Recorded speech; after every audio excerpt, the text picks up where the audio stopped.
สาวหนุ่มนครหลวงจันทร์พร้อมเพียงการรักษาความปลอดภัยและความเป็นระเบียบเรียบร้อยตลอดระยะงานบุญนมัสการพระธาตุหลวงจันทร์ประจำปี 2025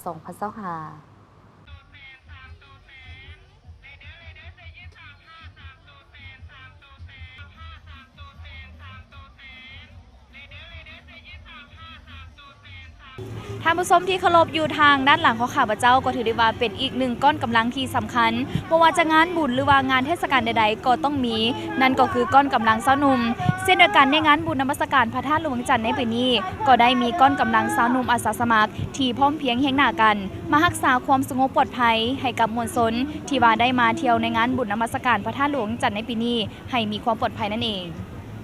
กำลังสาวหนุ่มอาสาสมัครได้แสดงพลังบทบาทที่สำคัญในการรักษาความสงบเรียบร้อยและช่วยเหลือผู้เข้าร่วมงานเพื่อรับประกันบรรยากาศอันฟุดฟื้นและปลอดภัยตลอดการจัดงานบุญนมัสการพระธาตุหลวงจันทร์ประจำปี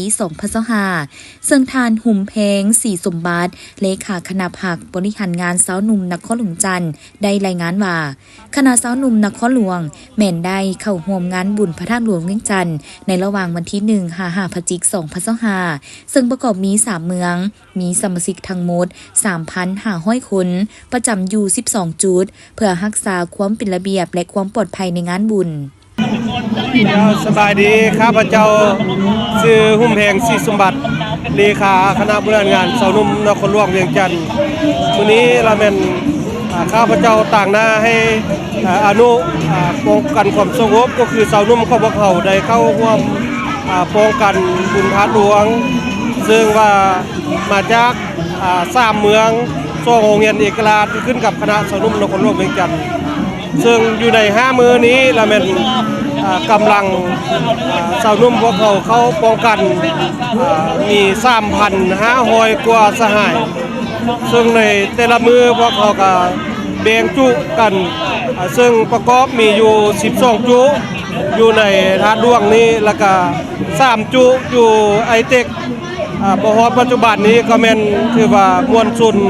กำลังเข้าร่วมบุญนมัสการพระธาตุหลวงอย่างหนาแน่นเนาะท้ายนี้ก็ฝากพ่อแม่พี่น้องชาวนครหลวงเวียงจันทร์ก็คือชาวลาวทั่วประเทศ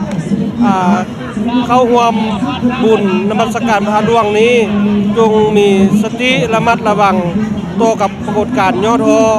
และก็มวลชื่นอยู่ในบุญนมัสการพระธาตุหลวงเลย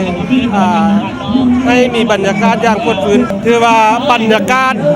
ในระยะ2-3 มื้อผ่านมานี้เนาะก็ถือว่ามีบรรยากาศฟุดฟื้นและก็มีบรรยากาศดีอากาศก็เหมาะสมอยู่ในปีนี้เนาะพร้อมนั้นเพื่อให้บรรยากาศในการเที่ยวงานบุญพระธาตุหลวงเวียงจันทร์ในปีนี้มีความคึกคืนม่วนซื่นและมีความสงบปลอดภัยนั้นผู้ที่จะเดินทางเข้าร่วมงานบุญจงพร้อมกันยกสูงสติระวังตัวปกปักรักษาทรัพย์สินเงินคำเครื่องประดับที่มีคุณค่าสูงของตนให้ดีหรือบุคคลเอามาในงานบุญเป็นจำนวนหลงลายเพื่อป้องกันบ่ให้กลุ่มคนบ่ดีสวยโอกาสเคลื่อนไหวก่ออาชญากรรมเช่นปุญจี้สิงทรัพย์ลักทรัพย์ลวงกระเป๋าแหกกระเป๋าอยู่ในงานบุญและอื่นๆ